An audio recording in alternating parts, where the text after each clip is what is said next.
Social innovation in my neighborhood looks colorful.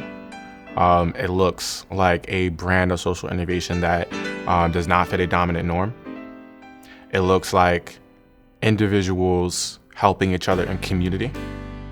We are resourced to be able to implement our dreams, and when we are connected to each other, that's when we transform everything around us. And so I think that it's in our nature to innovate. It always has been, because out of necessity, Black people have always been innovators. Black innovation is the dollar van on Jamaica Avenue.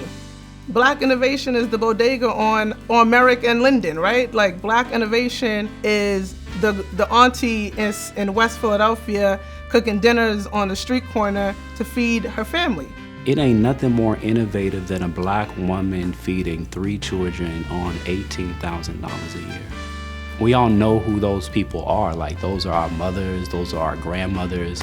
Those are the people in our lives who we can call on at any moment. When we was out doing community service and community organizing without philanthropy, pretty much all of the breakfast programs they did, you'll see a lot of these things are services that the Black Liberation Army, the Young Lords, the Black Panthers did for free. Survival and innovation is the same thing. Someone just said, let's make it a fancy term. We've survived in this country for generations against oppressive systems that weren't made for us. And for us as Black and brown folks, we've had to cut our own path. Social entrepreneurship is like exactly what we need within the sort of white supremacist structures that we live in, but it's hard, so it needs support. Black innovation is happening everywhere. It's always happened everywhere. The question is do we have access to capital? Do we have access to social capital? Do we have access to the supports and the larger community of belief that we're worthy of investing? And so it does begin with some internal shift, that there's enough out there. It's a question of how do we get access to it? How do we leverage it? And it's really a question around how do we organize ourselves and build the power to unlock it and unleash it.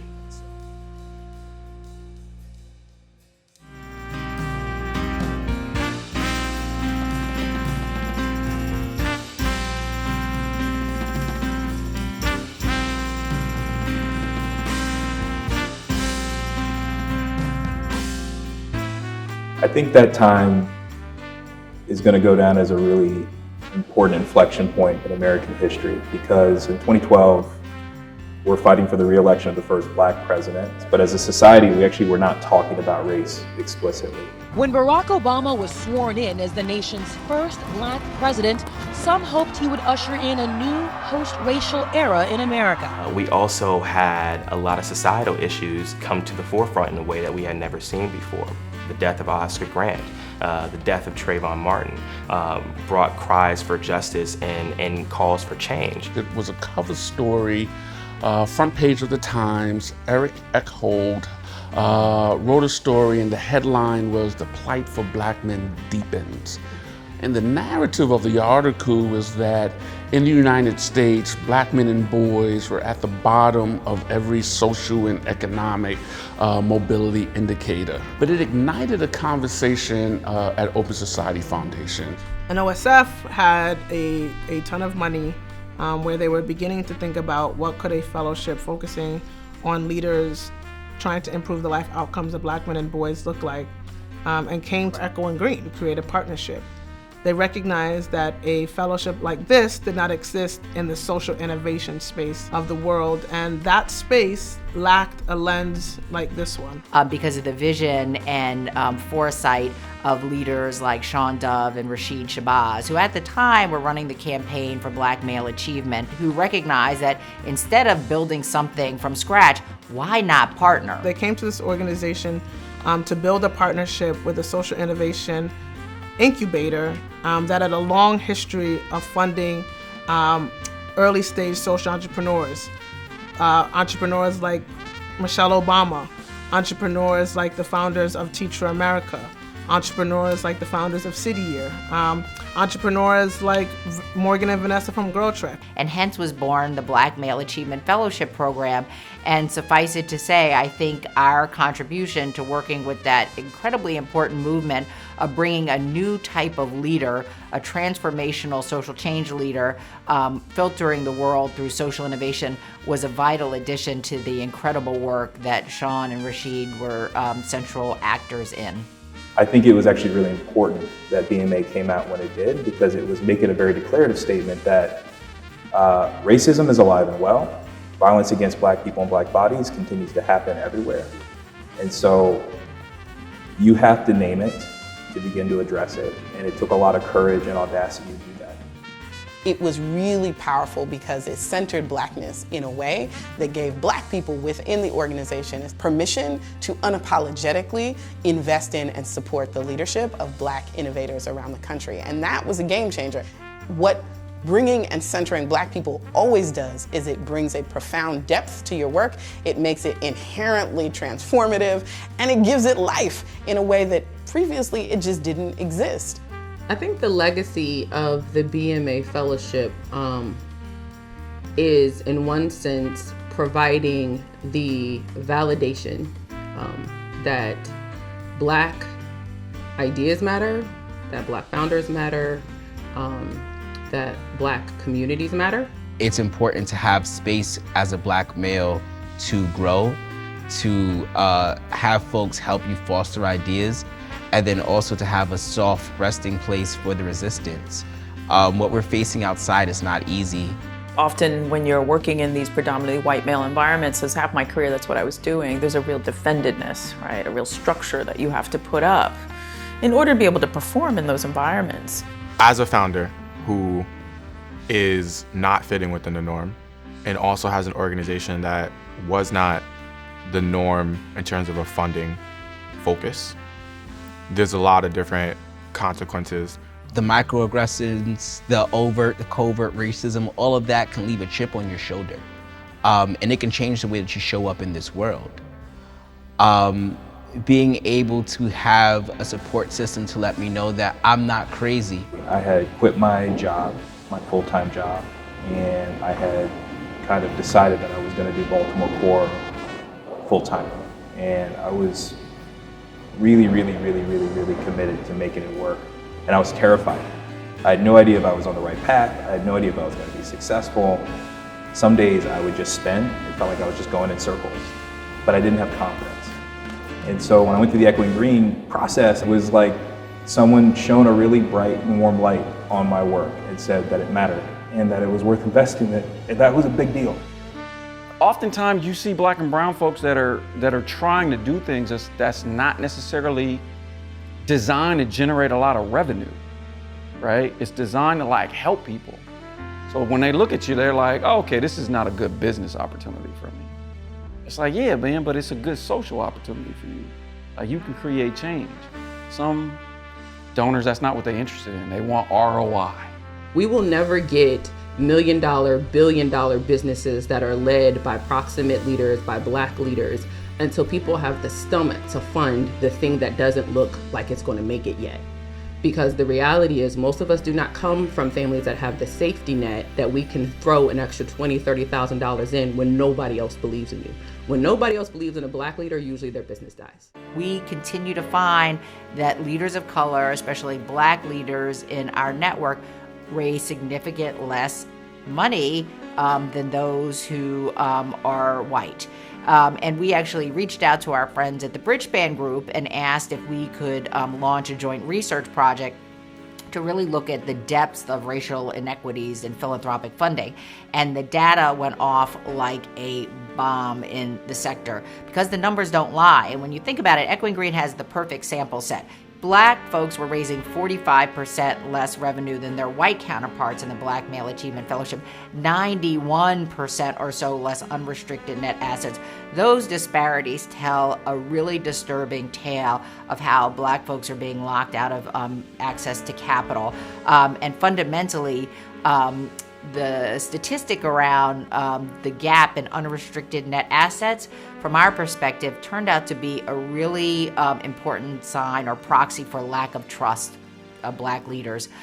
So the data said what it said and became a real challenge for the philanthropic and social impact sector to say, if you care about impact and if you care about social change, you've got to do some deep examination of yourself and your work and then sort of go on a journey around more equitable practices. There's a ton of money out there. So the money is out there. People got it. They're just not giving it up. And when you see that, especially when you see those wealth gap figures between Black and brown community versus the white community, for example, that's where the anger comes from. As a Black man in a space, right, that comes up in a lot of different ways. Number one, the same problem that I might pitch as my white counterpart, at the end of the day, I'm being looked at skeptically. So there's a different layer of question, right? What is that person really getting to? He's really questioning different forms of credibility and validity, right? That's where his mind goes, is this person credible? Is this person valid? And that is a particular challenge that I've grown to know that as a Black entrepreneur, you need to attack that head on. When there is a white supremacy complex that exists within workforce, within corporate America, it's almost where it's believed that we're not supposed to be here. So to see us changing the status quo to make the idea of work look differently than what your 9-to-5 stuck-up suit and tie ideal may be is threatening to many, because that is maybe one of the first signs that control is shifting within the classes. And I've had foundation leaders say, I can talk about white privilege at my board meeting, but I cannot talk about white supremacy. For one, I think philanthropy is racist. I think there's not a real serious conversation in the senior leadership of philanthropy around how white supremacy is a part of philanthropy.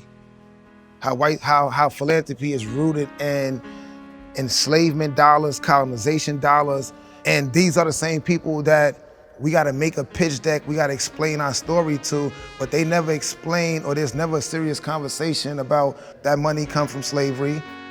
So we are in a perpetual cycle of craziness, where we are seeing a problem, coming up with a solution, but begging the very community that helped start it to help pay to fix it.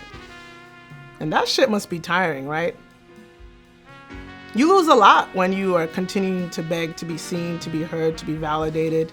You lose a lot for yourself, but most importantly, you lose a lot for your community. There are lives lost because of the unwillingness to fund good work, particularly Black folks. I think in order for philanthropy to challenge white supremacy, it has acknowledged as a part of white supremacy. And so philanthropy, business, capitalism is built on white supremacy, period. And I think a lot of burden of challenges or solving the challenges has been put on the oppressed people, like Black people. But in order for philanthropy to move the needle, it needs to change its leadership, it needs to change its practices, it needs to change how it does reporting in the systems, and just to acknowledge the elephant in the room is y'all are a part of the system that holds me back. Philanthropy is still playing this very reactive game. And not all of philanthropy, to be fair, but I think overall that is still the focus, is how to react to things.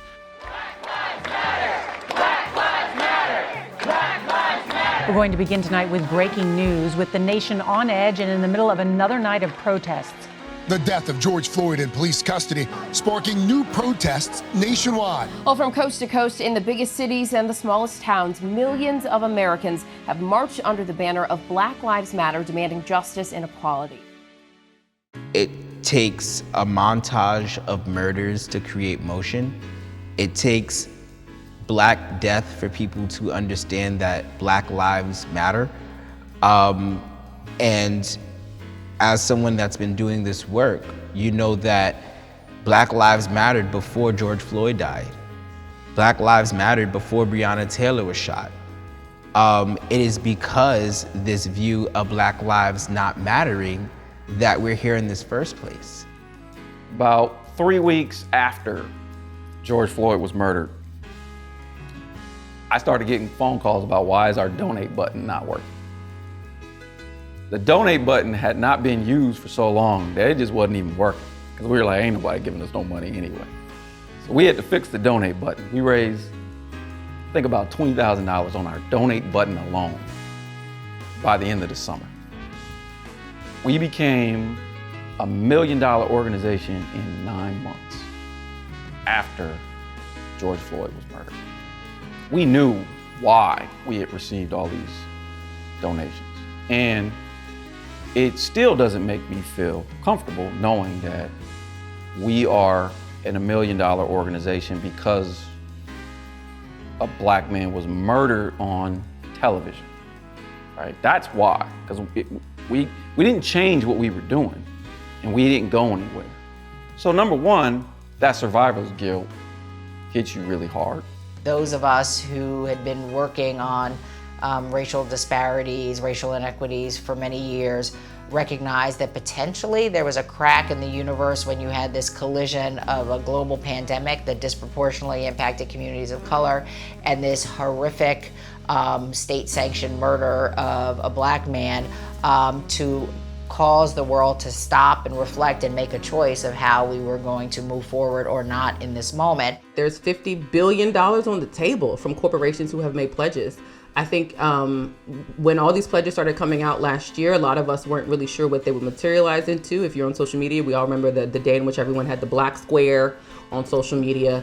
And, you know, to be fair, we could have all forgotten that. I think there are reporters, there are folks in the media who are like, what happened to all that? And I think the receipts are going to be the thing that allows people to kind of go back to the table and be like, so about this pledge you made, how do we move that into action? We are sitting in a moment in which black people, we're the flavor. But look, we always been the flavor. We know we've always been the flavor. It's just that everybody else is discovering that we're the flavor of this moment. So then the question becomes, how do we bank as many of those resources and as many of the dollars that are now being pipelined into black neighborhoods and communities? Because people's patience and ability to focus on blackness is always short-lived. The real question is, how do we as black people in this moment leverage the resources that are being poured into our communities to build lasting infrastructure that then we control so that we can continue to do the work when everybody turns their back on us? It's probably gonna be 2 years, you know what I mean? Like, these same people ain't gonna provide us with this funding next year. They're gonna move on to something else in a couple of years. And that's really difficult to do, man, because you want long-term investment. And I think what certain white people definitely doing June of 2020 are trying to fully immerse themselves or try to do certain things that's not gonna get it. I mean, you're not gonna fully ever understand, but to have empathy and to create spaces and room is gonna be important. There are conversations we have in private about, you know, being black and doing this work. And they're conversations that you can't have with funders. And so for the first time, it was an opportunity to have an honest conversation with people. But it came, you know, at us watching the murder of so many innocent black men. To have people actually tell you that, like, I wanna give you money because I feel guilty. It's like, yo, man, like, that's not philanthropy. It's not about guilt. It's about recognizing that we need to even things out. Right? That's all. In this moment, I think there's a recognition that there has to be a level of investment in the capacity of organizations fighting these fights, in the leadership that's committed to these struggles, and think less about the actual outcome, but the process of getting us there. Getting access to people who have the power to leverage and make decisions, right, and get in the room. I was always like, just let me get in the room, you know, and we got a lot of gatekeepers up there. But when you can get access, it makes a huge difference. We're at the point where people who are in positions of power and privilege are being asked to shed that in order to make room and space for others. If we wait for philanthropy to be ready, we will be waiting. If we wait for white people to be ready, we will be waiting. I'm not waiting for any of those people anymore. Our communities need continuous support. We're not gonna see real change until the performative justice fighting stops. And there's actually people that are willing to say racial inequities exist. We're gonna change the way that we are doing policing. We're gonna change the way that we're running companies. We're gonna change the way that this country works. We've been doing black innovation for a long time, and we've been doing it out of a necessity to survive, but also out of our sheer brilliance, right? Nobody asked us to do that, but we saw a need for either ourselves or our community, and we designed a new way of doing so. Or we were placed in a position where we were not given enough, and we said we're gonna do it ourselves. It has taken a good 458, 59 years for y'all to figure out how to use our bodies to your benefit at our expense. give us some time on how to develop our own opportunities moving forward. We might need longer than just a few minutes you're ready to give us. I think it starts from a premise that there is enough in this world and that we are of the world.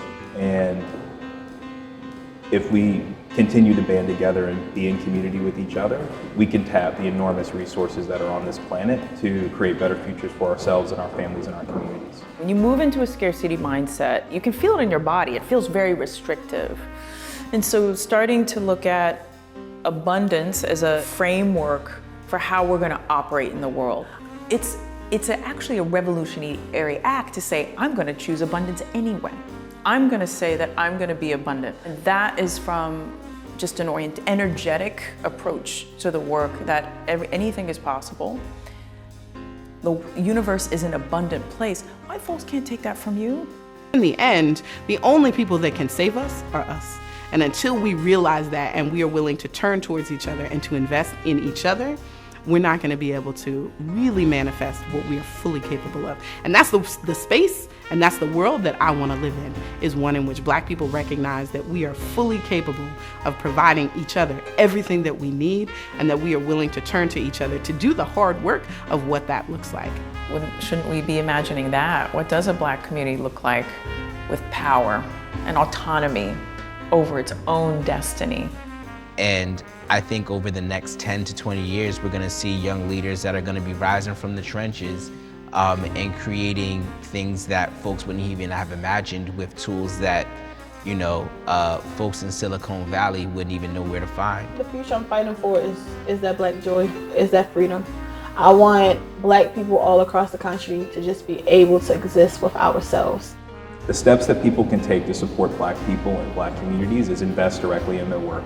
Invest your dollars, invest your talent, invest your time. Listen to them. They got the solutions to the problems, so listen to them. My dream for the next generation of Black entrepreneurs is that they get the funding they deserve with the channels to more easily facilitate that change. I wish that the resources available to you match the gifts, skills, and brilliance that you bring to your work. My dream is that each day Black innovators and social innovators are able to look in the mirror and say, I am the next big thing. That we don't forget the local communities that we come from, that we make sure all of our skills get translated back to those local communities. My dreams for the next generation of Black social entrepreneurs is to be unapologetically yourself.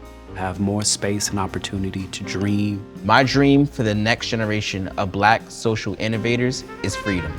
Freedom to be, freedom to create, freedom to do.